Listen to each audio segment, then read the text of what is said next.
दोस्तों नए वीडियो में आपका बहुत बहुत स्वागत है। 21,000 सब्सक्राइबर्स हो चुके हैं चैनल के। आपके सपोर्ट के लिए बहुत बहुत धन्यवाद दोस्तों।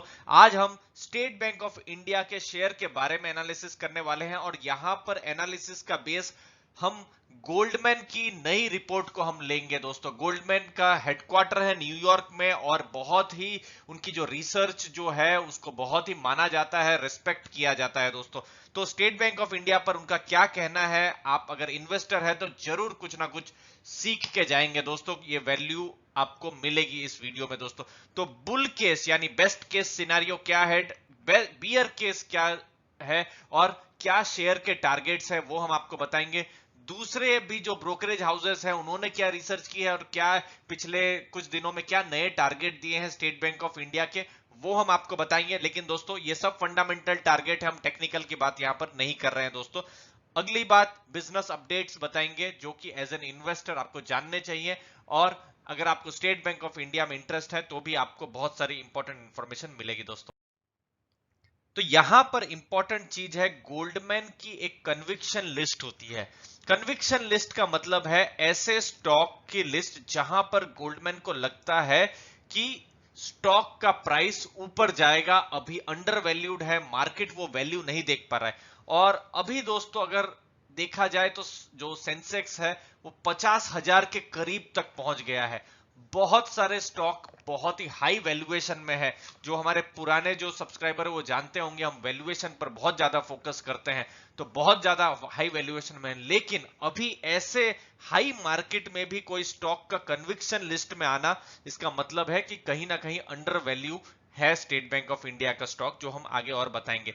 उनका कहने का है कि सबसे one of the most attractive name है, जो कवरेज है, जो भी कवरेज में जो स्टॉक्स हैं उसमें सबसे इंटरेस्टिंग और अट्रैक्टिव जो स्टॉक्स है उसमें से एक नाम है स्टेट बैंक ऑफ इंडिया का स्टॉक। और ये जब रिपोर्ट आई तो उसके बाद स्टॉक का भी जो प्राइस है वो भी पॉजिटिवली रिएक्ट किया और 300 रुपए तक भी वो गया दोस्तों। अब दोस्तों वैल्यू रिसर्च से हमने डेटा लिया है, स्टेट बैंक ऑफ इंडिया एक बहुत ही बड़ा अंडर परफॉर्मर है। ये 5 साल का डेटा हम लेकर आए हैं। तो यहां पर स्टेट बैंक ऑफ इंडिया को हम कंपेयर कर रहे हैं बीएसई सेंसेक्स के साथ और बीएसई बैंकेक्स के साथ। तो ये 13 जनवरी 2016 से 13 जनवरी 2021, तो ये 5 साल का डेटा है। तो 5 साल में देखिए स्टेट बैंक ऑफ इंडिया का क्या परफॉर्मेंस है। आप देखिए 10.73% का रिटर्न है स्टेट बैंक ऑफ इंडिया का। और कंपेयर करें अगर आप सेंसेक्स के साथ तो उसका रिटर्न है 15.15। और अगर आप कंपेयर करें जो बैंकिंग का जो इंडेक्स है बैंकेक्स जो है, उसका रिटर्न है 16.50। और दोस्तों पर्सनली अगर हम बताएं तो शायद ये परफॉर्मेंस और अच्छा हो सकता था, लेकिन ये कोविड एक बहुत बड़ा रीजन था। मैंने खुद अपने एक्सपीरियंस में देखा है, 4-5 साल पहले बहुत बड़े कॉरपोरेट एनपीएस की एक साइकिल जो चल रही थी और वहां पर स्टेट बैंक है, दूसरे पीएसयू बैंक्स है या प्राइवेट में भी आईसीआईसीआई बैंक को भी बहुत तकलीफ हुई थी दोस्तों। लेकिन वो लोग कॉरपोरेट जो एनपीएस साइकिल से वो बाहर आ ही रहे थे कि ये कोविड आ गया। और उसके बाद आपने देखा होगा मार्च अप्रैल मई के महीने में किस तरीके से बैंक के स्टॉक्स की पिटाई हुई थी। लेकिन बहुत सारे बैंक के स्टॉक्स अब बढ़ चुके हैं। लेकिन स्टेट बैंक ऑफ इंडिया चूंकि ऐसा लग रहा है कि उसके हो सकता है एनपीएस और बढ़े, तो मार्केट को कुछ शंकाएं हो सकती है। लेकिन अभी फिलहाल जो प्राइस आप है 300 के ऊपर है और 10.5% से थोड़ा ज्यादा रिटर्न उन्होंने दिया है 5 साल के जो पुराने जो इन्वेस्टर्स हैं उसको।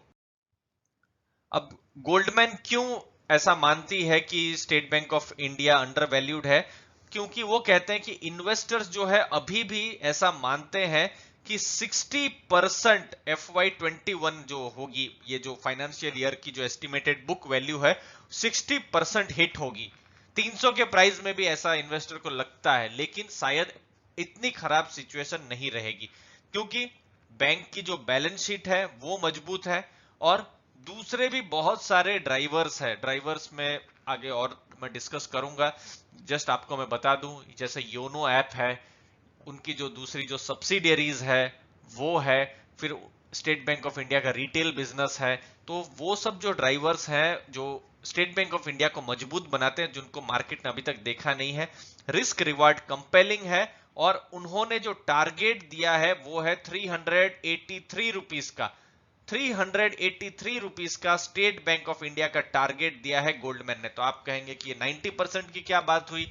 ये जो केस है वो भी आपको बताते हैं कि वो किस संदर्भ में 90% कहा गया है। लेकिन जो टारगेट है 383 जो है 25% आप देख सकते हैं, एटलीस्ट इस लेवल से ऊपर के टारगेट अभी बता रहे हैं।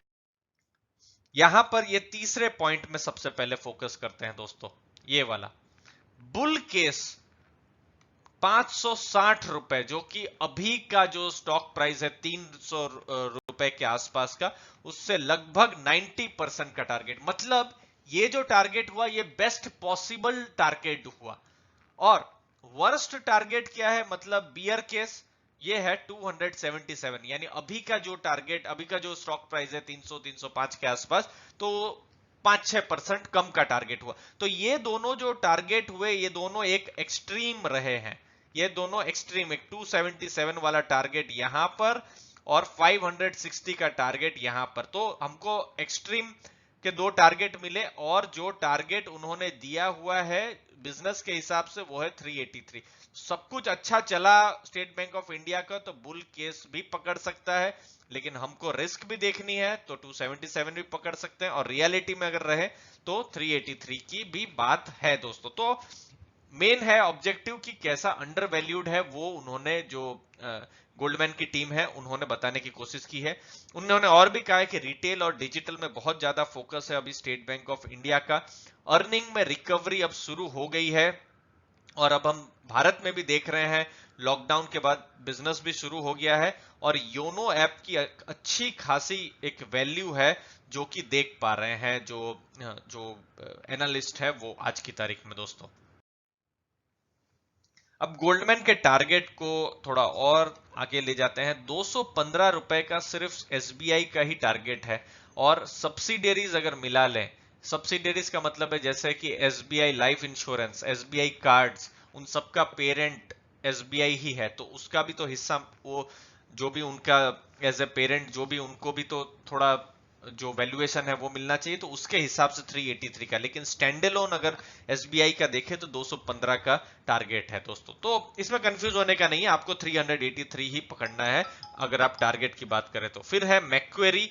मैक्वेरी की अगर हम बात करें, जो हम बोनस में बता रहे हैं रिसर्च करके, 360 रुपीस का टारगेट है और उन्होंने भी एसबीआई को अपग्रेड कुछ दिनों पहले ही किया है। फिर है एमके। एमके का भी मानना है कि स्टॉक बहुत ही अंडर वैल्यूड है। अनडिमांडिंग वैल्यूएशन, ये देखिए अनडिमांडिंग वैल्यूएशन में है स्टेट बैंक ऑफ इंडिया।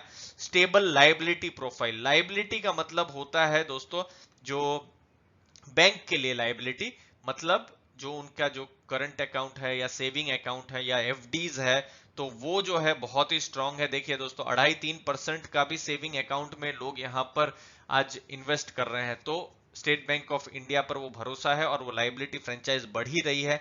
उसके अलावा होम लोन में लीडर है state bank of India. Auto loan में भी अब धीरे धीरे बहुत ही एग्रेसिवली जा रहा है क्योंकि जो रेट्स हैं वो कम दे पा रहे हैं और भविष्य में ऐसी उम्मीद है कि जो वैल्यू अनलॉकिंग है वो भी होगी। वैल्यू अनलॉकिंग जो सब्सिडरीज है उससे भी होगी भविष्य में, और कुछ आईपीओस भी आ सकते हैं, कोई नहीं जानता है कि भविष्य में क्या होगा। एसबीआई कार्ड्स और जो एसबीआई लाइफ है जो कि लिस्टेड है, उनका भी आप स्टॉक प्राइस देख लीजिए, अच्छा खासा वहां पर भी उछाल हुआ है, तो भविष्य में कुछ वैल्यू वहां से भी बनती है, तो उसको भी एनालिस्ट लोग गिन रहे हैं। तो ओवरऑल ये सब चीज आपको ध्यान में रखनी है, लेकिन रिस्क भी ध्यान में रखना है क्योंकि पीएसयूज का पिछले कुछ सालों में परफॉर्मेंस अच्छा नहीं रहा है। अगर एनपीए बढ़ते हैं तो फिर से नेगेटिव साइकिल आ सकती है, वो रिस्क को भी जरूर एज एन इन्वेस्टर आप ध्यान में रखें। सस्ता है लेकिन आपको बिजनेस भी समझना है दोस्तों। ये हम टेक्निकल नहीं बता रहे हैं कि आपने आज खरीदा और कल बेच दिया, नहीं, ये लॉन्ग टर्म की ही हम बात कर रहे हैं। तो दोस्तों, तो आपके ये रडार में है कि नहीं जरूर बताइए कमेंट सेक्शन में। आपने अपना समय दिया उसके लिए बहुत बहुत धन्यवाद दोस्तों। वीडियो अच्छा लगा तो जरूर लाइक शेयर सब्सक्राइब कीजिएगा।